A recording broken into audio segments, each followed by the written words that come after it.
Assalamu alaikum ji, it's me Mazul Islam and you're watching the second perspective.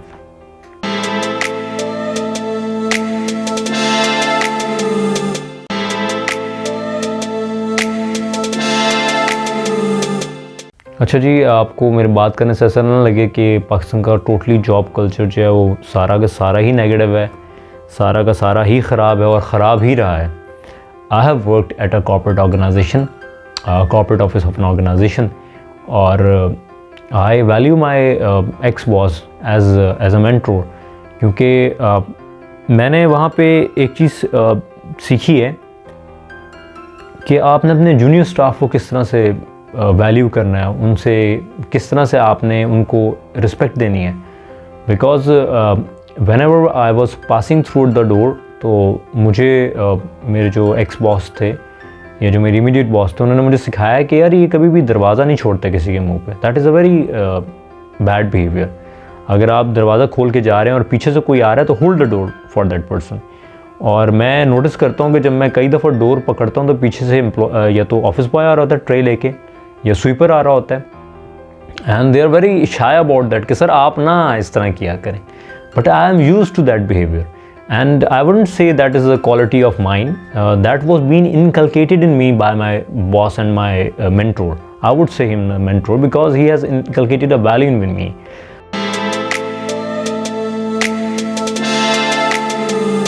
तो सारे job cultures बुरे नहीं हैं। एक और चीज़ जो मैंने बहुत अच्छी सीखी वहाँ पे, whenever I was assigned with a task, until and unless I am putting effort in that task, मैं अगर उस टास्क को कंप्लीट कर रहा हूँ, मुझसे आज तक उन्होंने पूछा कि यार वो टास्क आपको दिया था वो क्या बना उसका।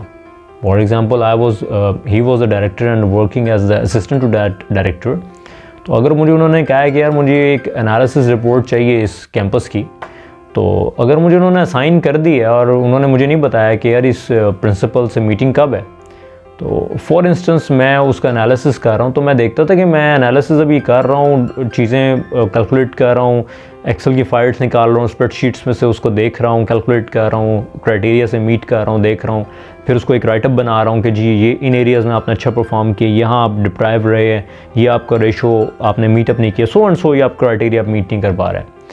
तो आई वॉज अमेज्ड टू सी कि वो प्रिंसिपल मेरे सामने चलती हुई आती थी, आधा घंटा बैठती थी, and she left and I was like कि सर वो आपने रिपोर्ट मांगी थी कैंपस तो मीटिंग करके चला गया, वो परवाही कोई नहीं है।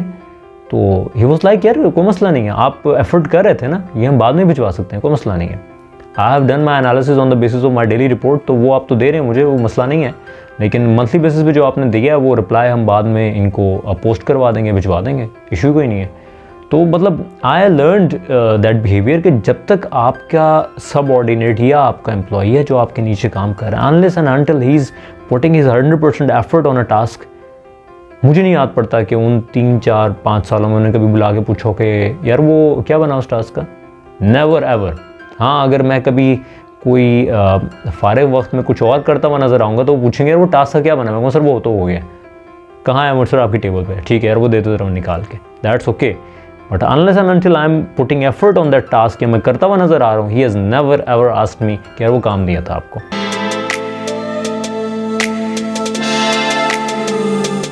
और एक चीज़ जो मैंने बहुत अच्छी सीखी वहाँ पे कि आप कभी किसी के बारे में कुछ कह नहीं सकते। मतलब फॉर एग्ज़ाम्पल बड़ा अच्छा लगता है रिपोर्ट करना, बॉस को गए बताया सर वो ना लेट आया, आप कितने बजे आए थे? मैंने कहा सर वो लेट आया, मैं तो टाइम पे। आप कितने बजे आए थे? मैं सर मैं टाइम पे आ गया था। अपनी बात करें ना। तो आई लर्न दिस बिहेवियर कि यार आप किसी के बारे में डिस्कस नहीं कर सकते अनलेस एंड अनटिल वो इम्पैक्ट कर रहा है आपको, आपकी परफॉर्मेंस में इम्पैक्ट डाल रहा है, या आपको रिडिक्यूल कर रहा है, आपको तंग कर रहा है, तो समहाउ जो भी आपके साथ हो रहा है, लेकिन आप किसी को रिपोर्ट नहीं कर सकते। तो आज वो ऐसी आपके कह सकते हैं आपके अंदर पेनिट्रेट कर गई है वो चीज़ कि आज जब भी मुझसे कोई पूछता है कि हाँ यार आप कितने बजे आए थे, सर मैं टाइम पे आ गया था, नहीं सर मैं लेट था। लेकिन आई नेवर एबल टू से कि सर सारे लेट आए थे। Not an option for me to say. Even मेरा बॉस, अब नया बॉस सुनना भी चाहे कि इमाद बताओ कौन कौन लेट आया था, सर मैं तो टाइम पे आ गया था, मैंने नोटिस नहीं किया, because I am not used to that behaviour. I don't even notice कि कौन टाइम पे आ रहा है, कौन लेट आ रहा है। तो ये शायद वो वैल्यूज़ हैं जो हमारे जॉब कल्चर के अंदर कभी थी, और वो ट्रस्ट था, क्योंकि ये चीज़ें मैंने वहाँ से सीखी। और एक और बहुत चीज़ जो मैं आपके साथ शेयर करना चाहता हूँ, जो शायद मुझे वहीं से मिली है, और कुछ मेरा अपना पर्सनल एक्सपोजर भी था। एक टाइम ऐसा गुजारा है कि हमारे पास इंटरनेट एक्सेस नहीं थी, and we were missing that internet access कि यार हमारे पास इंटरनेट एक्सेस नहीं है, हमारे दोस्त हैं, क्लास फेलोज़ हैं, वो रिसर्च कर लेते हैं, वो वीडियोस देख लेते हैं।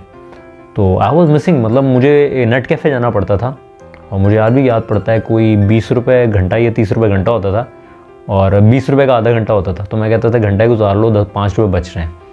तो उन बिहेवियर्स में मुझे ये याद पड़ा है कि जैसे ही मुझे अल्लाह ने एक चांस दिया एक ऑर्गेनाइजेशन में, तो I was very excited to have this internet and computer in front of me, कि मैं कुछ भी रिसर्च कर सकता हूँ।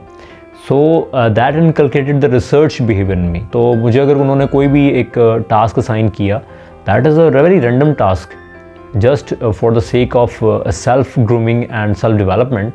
तो अगर एक टास्क पूरी टीम को साइन हुआ है, तो सारे उस टास्क को प्रिपेयर कर रहे हैं, सो एंड सो कर रहे हैं, तो एंड में मैंने प्रेजेंट किया, and I think I was new, चंद महीने गुजरे होंगे, and after everyone was presented their presentation, उन्होंने कहा जी इमाद कौन सबसे अच्छा, किसने प्रेजेंट किया? तो everyone was saying sir Imad ने बहुत अच्छा प्रेजेंट किया। उन्होंने कहा वजह क्या है इसकी? Because he have very thoroughly and in depth research किया उस टॉपिक के बारे में। तो ये चीज़ मैंने वहाँ से सीखी। मेरा एक अपना पर्सनल आप कह सकते हैं इंटरेस्ट भी था, लेकिन उस इंटरेस्ट को अप्रिसिएशन या उस इंटरेस्ट को वैल्यू उस ऑर्गेनाइजेशन ने दिया, मेरे बॉस ने किया, मेंटोर ने किया। So that enhanced my capacity to research every topic. तो आज जब भी हमें टास्क असाइन होता है, in the majority of the times, तो लोग अपनी सेल्फ जितनी भी उनकी कैपेसिटी है, उनकी अपनी माइंड है, वो उसके मुताबिक उस पर काम करते हैं। लेकिन मुझे पता है कि यार ये इतना तो मुझे खुद आता है, let us research this topic, कि इसको और बेहतर तरीके से किस तरह किया जा सकता है। And every time you research some topic, you come up with new ideas, और वो न्यू आइडियाज़ ज़रूर आपके पुराने आइडियाज़ के साथ कहीं पैरेलल होकर आपको बूस्ट अप करते हैं, आपको नई चीज़ें आपके दिमाग में इंट्यूशन के थ्रू आती हैं। So that was one of the behaviour that learned in my one of the organisations, and I'm saying that some of the organizations are very blessed in a way that they value their employees, they provide them with the space to flourish, but majority of the organizations in Pakistan are still emotionally and mentally killing their employee, not physically.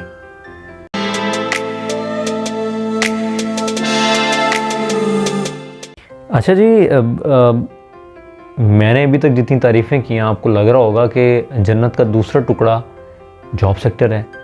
ऐसा नहीं है। और ये अच्छी organisations भी जैसे जैसे expand करती हैं और नई पोजीशंस जो है वो वैकेंट होती हैं, ये वेकेट होती हैं, डेवलप होती हैं नई पोजीशंस, तो उसके लिए हायरिंग होती है। Now there comes a challenge for that good manager कि वो कितनी रिक्रूटमेंट्स उन स्टैंडर्ड्स या उन पैरामीटर्स पे कर सकता है। Because you hire an employee, you can trim that employee according to the norms and culture of that organization. लेकिन जब आप किसी मैनेजरियल पोजीशन पे किसी एम्प्लॉय को हायर करते हैं, तो you have to give him certain level of liberty to perform. क्योंकि आप मैनेजरियल पोजीशंस पे जब एम्प्लॉय को हायर करते हैं, तो आप उसे एक सर्टन टारगेट्स देते हैं कि जी ये एक सर्टन टारगेट्स हैं, ये 1.5 साल का अपना कॉन्ट्रैक्ट है, और इन 1.5 सालों में आपने इन टारगेट्स को मीट करना है। And whenever you give some sort of target to an employee which is on a managerial position, you have to give some sort of liberty, ताकि वो जब तक वो लिबर्टी आप उसको स्पेस नहीं देंगे, वो कहेगा जी मैं परफॉर्म कैसे करूँ। और यहाँ से शुरू होता है द एब्यूजिव कल्चर।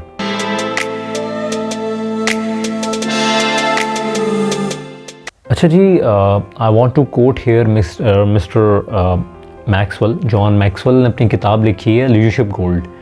उसमें वो कहते हैं जी employees don't leave companies, they leave managers, they leave managers, and the opposite of this also is true. अगर एम्प्लॉय रिटेन करता है तो they not always retain, employee retain इसलिए नहीं करता कि ऑर्गेनाइजेशन बहुत अच्छा पे कर रही है किसी को या ऑर्गेनाइजेशन उसको वैल्यू कर रही है, but because of their affiliation and the bonding with their managers, because their managers are valuing them. तो employee retention is mostly because of the good manager.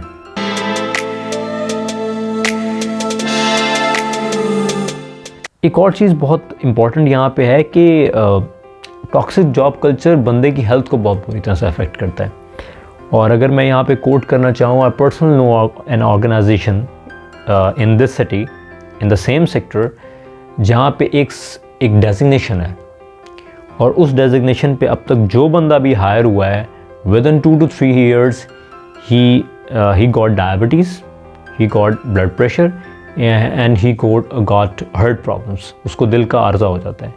और ये कंसिस्टेंटली सालों से हो रहा है कि जो बंदा भी उस पोजीशन पे हायर हो रहा है उसको consistently with in 2 to 3 years ये तीनों अमराज हो जाते हैं। और बहुत हैरानी की बात ये है कि वो डेजिग्नेशन जितने भी हैं जिनकी मैं बात कर रहा हूँ वो उस ऑर्गेनाइजेशंस के मालिक के डायरेक्टली अंडर काम कर रहे हैं।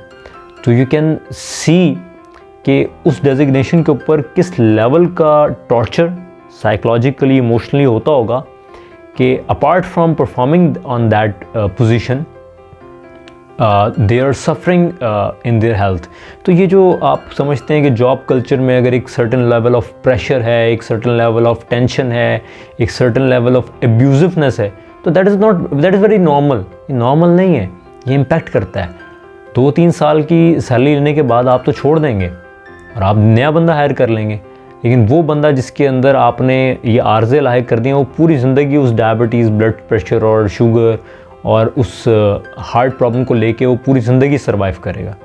सो there should be a very balanced behaviour कि पोजीशंस के ऊपर रिस्पॉन्सिबिलिटी होती है, but responsibilities can not always be fulfilled by putting a pressure, putting a certain level of stress on those people.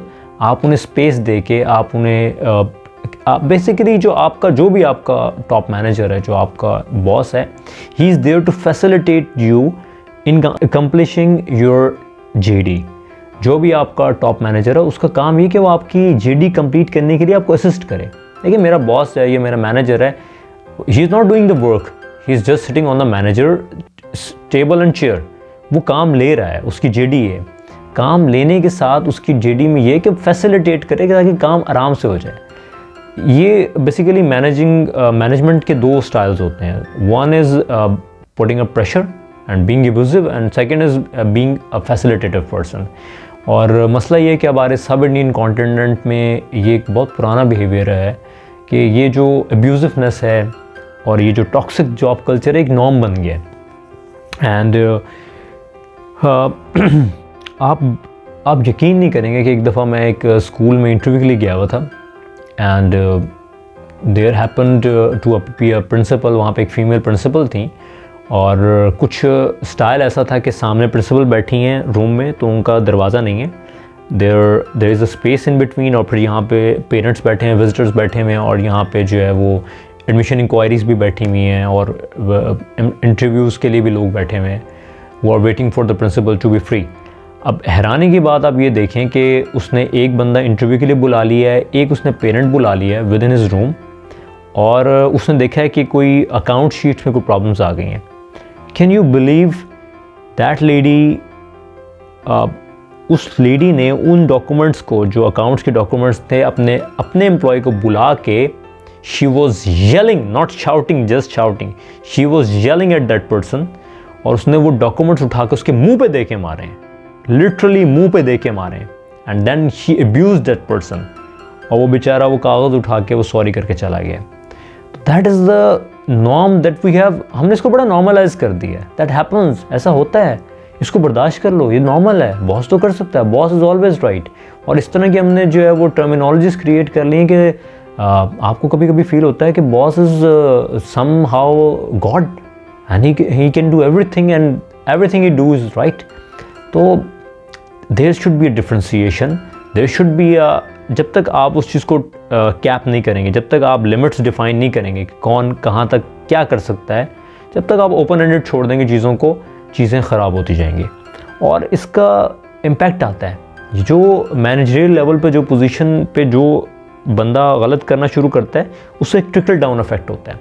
मतलब अगर एक किसी मुल्क का प्राइम मिनिस्टर चोरी करता है तो फिर आपको पता है चोरी का कल्चर नीचे तक आता है, because he is a thief himself, he can not से कि आप ये क्या कर रहे हैं, क्योंकि वो खुद उसको कर रहे हैं और उसको लीगलाइज करने के लिए वो बहुत कुछ करता है। Same is the case with organisations. तो there should be limits defined on an employee. और एक पाकिस्तान में ज़्यादातर रिसर्च नहीं होती है, लेकिन एक रिसर्च पेपर मैं देख रहा था, उसमें उन्होंने क्वेश्चन किया हुआ था why toxic job culture is so common in Pakistan. मतलब उन्होंने ये एक अपना टॉपिक लिया और उस पर उन्होंने रिसर्च की, तो वो कह रहे थे कल्चरल नॉर्म है पाकिस्तान में, ये एक कल्चरल नॉर्म बन गया है कि अगर आप अब्यूज़ कर लीडरशिप है आपकी तो ये बड़ा नॉर्मल है।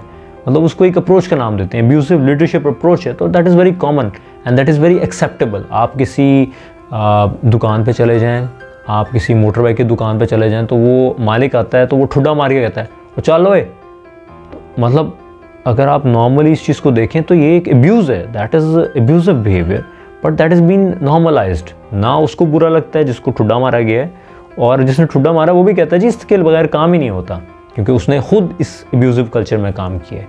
तो आई एम सेइंग कि जब आप अब्यूज़ कर रहे हैं एक बच्चे को, तो there will be a trickle, not only a trickle down effect, there will be an impact on the generations to come। वो used to हो जाते हैं उस behavior के। और मसला ये है कि abuse of power is a norm, और इसकी एक हिस्ट्री है।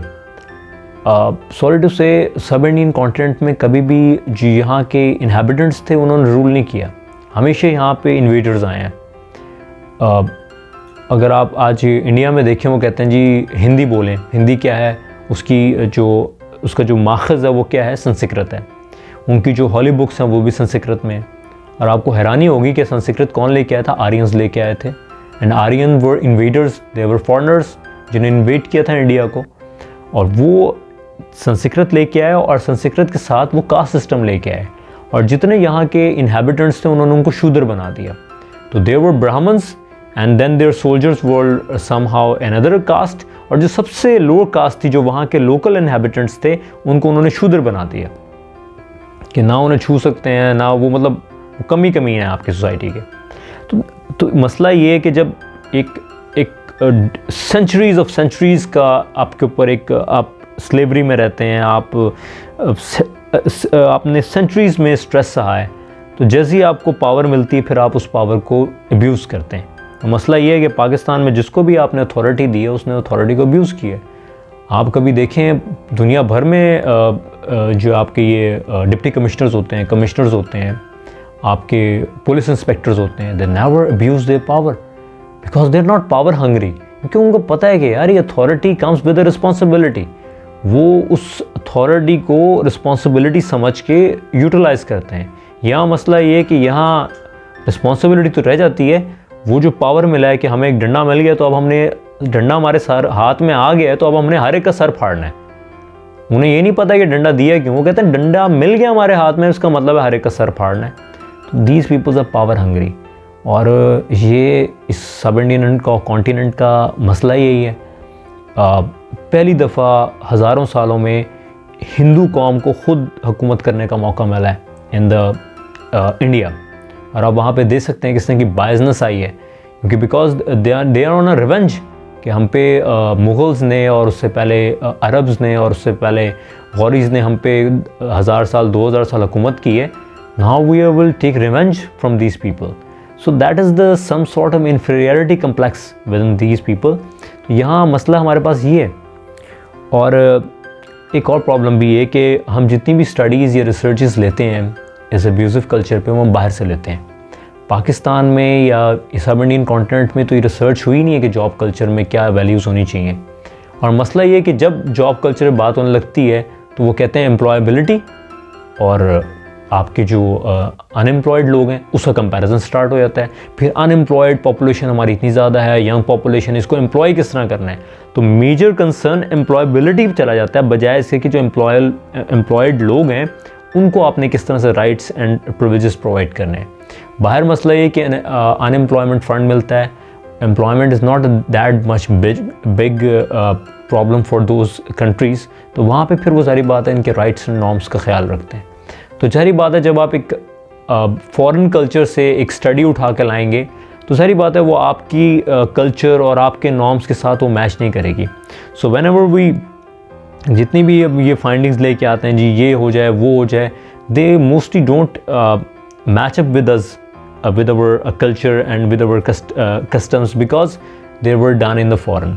तो apart from all these and मैं इस चीज़ पे करूँगा कि जब भी आप एक एम्प्लॉय को सेटिस्फाई करते हैं, एक एम्प्लॉय को आप एक certain level of comfort provide करते हैं, you are actually putting an value into your organization, और one day or another that value will come back to you in some form. वो किसी भी फॉर्म में आपको वापस मिलेगी, लेकिन वो आपकी at the end of the day that will give you some sort of benefit to your organization.